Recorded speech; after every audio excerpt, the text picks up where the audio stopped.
ہم چائے پینے کے لیے کھوکھے پر رک گئے۔ یہ غریبانہ چائے خانہ تھا۔ آپ کو عموماً اس قسم کے چائے خانے سڑکوں کے کنارے، اندرون شہر کی گلیوں، محلوں، چوکوں، بازاروں، منڈیوں اور بسوں اور ٹرکوں کے اڈوں پر ملتے ہیں۔ یہ گندے اور بے ترتیب چائے خانے ہوتے ہیں، لیکن ان کی چائے، ان کی دودھ پتی مثالی ہوتی ہے۔ لوگوں کو ان کی باقاعدہ لت لگ جاتی ہے۔ لوگ سارا دن یہاں گزار دیتے ہیں۔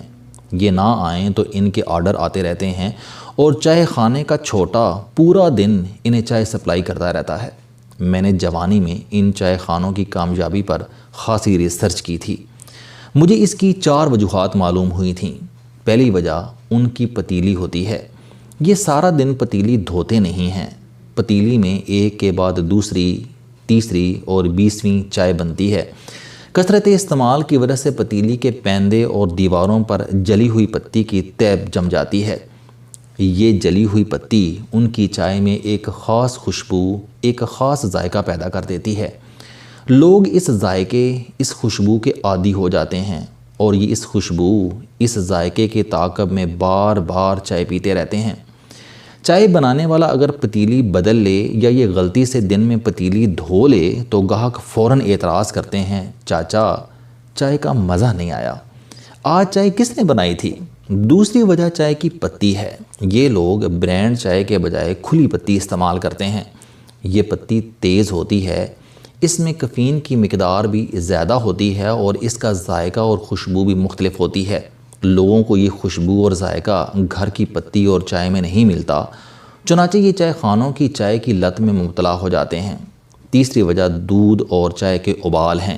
یہ لوگ تازہ دودھ خریدتے ہیں۔ یہ دودھ سارا دن ہلکی آنچ پر گرم ہوتا رہتا ہے۔ دودھ پر بالائی کی موٹی تہ جم جاتی ہے۔ یہ لوگ بالائی کا چھوٹا سا چھلکا چائے کے کپ میں ڈال دیتے ہیں۔ ہلکی آنچ پر پکنے کی وجہ سے بالائی اور دودھ میں بھی ایک خاص ذائقہ آ جاتا ہے۔ یہ چائے کی پتی کو 6-7 ابال دیتے ہیں اور ہر ابال پر پونی یعنی چائے چھاننے والی چھنی اور پوے یعنی چائے اونڈیلنے والے ہینڈ کپ سے پتی کے پانی کو پتیلی سے باہر نکالتے ہیں اور دھار کی شکل میں دوبارہ پتیلے میں پھینکتے ہیں۔ اس عمل سے چائے کے پانی میں آکسیجن کا اضافہ ہو جاتا ہے اور یہ آکسیجن بھی اس میں ایک خاص ذائقہ پیدا کر دیتی ہے۔ ہم گھروں میں عموماً چائے کو دم دیتے ہیں، جبکہ یہ لوگ دم دینے کے بجائے چائے کو پھینٹتے ہیں اور عمل کا یہ فرق بھی چائے میں فرق پیدا کر دیتا ہے۔ اور آخری وجہ مسالہ ہے۔ چائے بنانے والے لوگ چائے میں مسالہ بھی ڈالتے ہیں۔ یہ مسالہ ان کا خفیہ نسخہ ہوتا ہے۔ یہ لوگ چائے میں دار چینی، سونف اور بھنگ کا ایک آدھا پتا ڈال دیتے ہیں۔ یہ بھنگ کے پتوں کو خشک کر کے پیس لیتے ہیں اور یہ سفوف چائے کی پتی میں ملا دیتے ہیں۔ اس مسالے کی وجہ سے چائے میں ہلکا سا سرور آ جاتا ہے اور چائے پینے کے بعد گاہک کی تھکاوٹ اتر جاتی ہے۔ یہ ان کھوکھوں، ان چائے خانوں کے ٹریڈ سیکرٹ ہیں۔ لیکن یہ ٹریڈ سیکرٹ ہمارا موضوع نہیں ہے۔ ہمارا موضوع جی ٹی روڈ کا وہ کھوکھا ہے جس پر ہم لوگ چائے کے لیے رک گئے تھے۔ ہم چائے پینے کے لیے کھوکھے پر رک گئے۔ چائے خانہ گندا تھا، اندر دھول تھی، دھواں بھی تھا، گرمی بھی تھی اور بو بھی، لیکن ہم اس کے باوجود وہاں رک گئے۔ میں ایسے چائے خانوں کی چائے کا رسیاہ ہوں۔ مجھے سال 6 ماہ بعد جب بھی موقع ملتا ہے میں ان چائے خانوں میں ضرور جاتا ہوں اور چائے کو انجوائے کرتا ہوں۔ ہم 4 لوگ تھے۔ ہم نے چائے منگوائی اور بیٹھ کر انتظار کرنے لگے۔ گرمی اور حبس تھا، ہمیں پسینہ آ رہا تھا۔ میں نے ٹیشو پیپر نکالنے کے لیے جیب میں ہاتھ ڈالا، ٹیشو پیپر نکالا اور چہرہ صاف کرنے لگا۔ ٹیشو پیپر نکالتے ہوئے 50 روپے کا ایک نوٹ میری جیب سے نکل کر فرش پر گر گیا۔ میں نوٹ کے نکلنے اور گرنے سے واقف نہیں تھا۔ یہ نوٹ اڑ کر میرے پاؤں کے قریب پہنچ گیا۔ میں نے نادانستگی میں نوٹ پر پاؤں رکھ دیا۔ دور کونے میں درمیانی عمر کا ایک مزدور بیٹھا تھا۔ وہ تڑپ کر اپنی جگہ سے اٹھا، بھاگتا ہوا میرے پاس آیا، زمین پر بیٹھ کر میرا پاؤں ہٹایا، نوٹ اٹھایا، نوٹ کو سینے پر رگڑ کر صاف کیا، نوٹ کو چوما، آنکھوں کے ساتھ لگایا اور دونوں ہاتھوں میں رکھ کر مجھے واپس کر دیا۔ ہم چاروں اس حرکت پر حیران بھی تھے اور پریشان بھی۔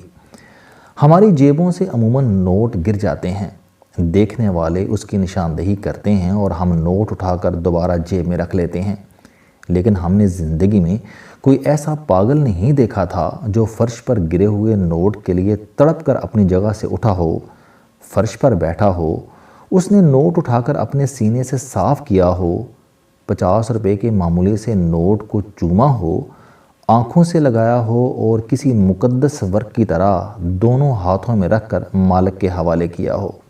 یہ یقیناً حیرت کی بات تھی اور ہم چاروں اس وقت حیران تھے۔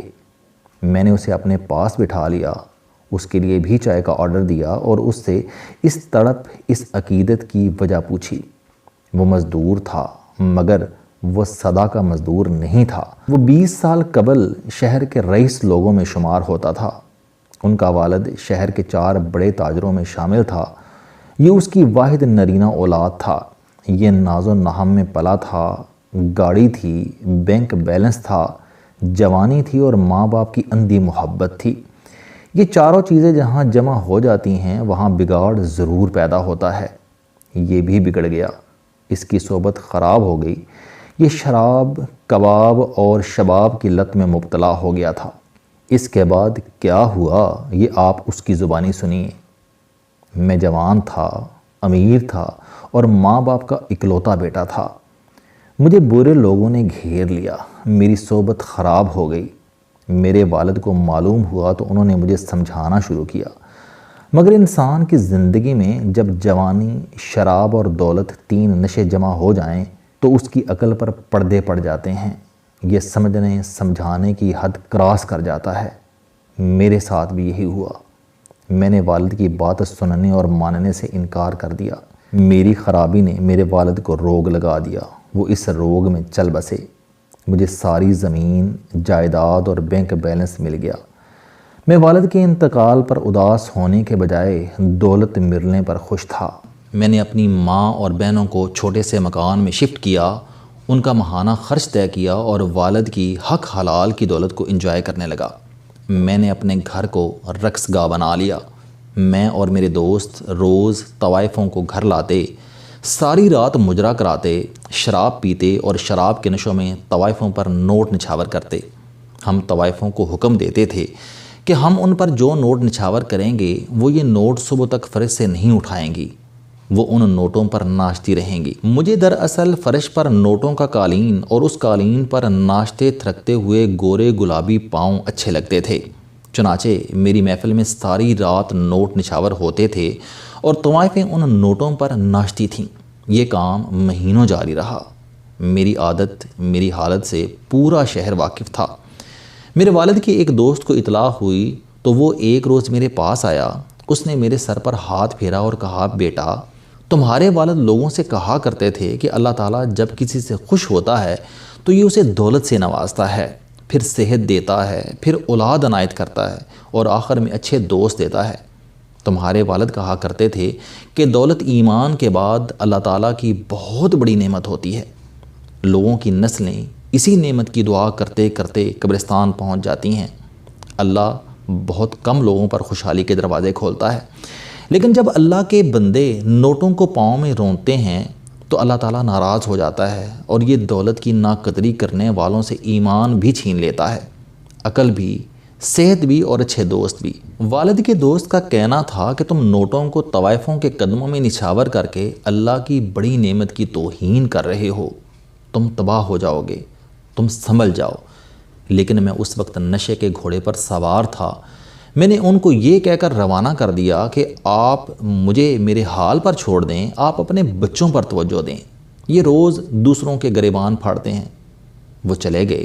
میں نے اپنا معمول جاری رکھا اور میرے دوست طوائفوں کے قدموں میں نوٹ نچھاور کرتے رہے۔ ایک دن اس غرور کا نتیجہ نکل آیا۔ میں نے نشے کے عالم میں گولی چلا دی، ایک طوائف ماری گئی، کیس بنا، میں سزا سے بچ گیا، لیکن میرا سب کچھ چلا گیا اور میں اب فیکٹری میں مزدوری کرتا ہوں۔ وہ رکا، اس نے لمبی سانس لی اور بولا، میں جب بھی کسی نوٹ کو کسی پاؤں میں گرا ہوا دیکھتا ہوں تو میں تڑپ اٹھتا ہوں۔ میں نوٹ کو اٹھا کر صاف کرتا ہوں، ہونٹوں اور آنکھوں کے ساتھ لگاتا ہوں اور مالک کو واپس کر دیتا ہوں۔ کیونکہ میں سمجھتا ہوں کہ دنیا کا جو بھی شخص نوٹ کو پاؤں میں رونتا ہے یا رونتا ہوا دیکھ کر خاموش رہتا ہے وہ تباہ ہو کر رہ جاتا ہے۔ اس نے ایک اور لمبی آنکھ کھینچی اور بولا، چودھری صاحب یہ بات پلے باندھ لیں کہ مجرا کرانے والا کوئی شخص امیر نہیں رہ سکتا، یہ تباہ و برباد ہو جاتا ہے، کیونکہ یہ اللہ کی نعمت کو گندی عورتوں کے قدموں میں رونتا ہے، اور اللہ تعالیٰ کی ذات اپنی نعمت کی یہ تذلیل برداشت نہیں کرتی۔ السلام علیکم، آپ سٹوڈنٹ ہیں، کوئی جاب کرتے ہیں، کاروبار کرتے ہیں، یا پھر آپ گھریلو زندگی گزار رہے ہیں۔ اگر آپ اپنی زندگی کو بدلنا چاہتے ہیں تو اس چینل علم دوستی پر آپ زندگی میں کامیابی کے لیے جاوید چودھری صاحب کے موٹیویشنل، سوشل، سیلف ڈسکوری سے ریلیٹڈ اور صحت سے متعلق بے شمار کالم سن سکتے ہیں۔ میرا دعویٰ ہے کہ یہ چینل آپ کی زندگی بدل دے گا۔ اس چینل کا مقصد اچھی باتیں معاشرے میں پھیلانا ہے، اور اچھی بات کو دوسروں تک پہنچانا صدقہ جاریہ ہے۔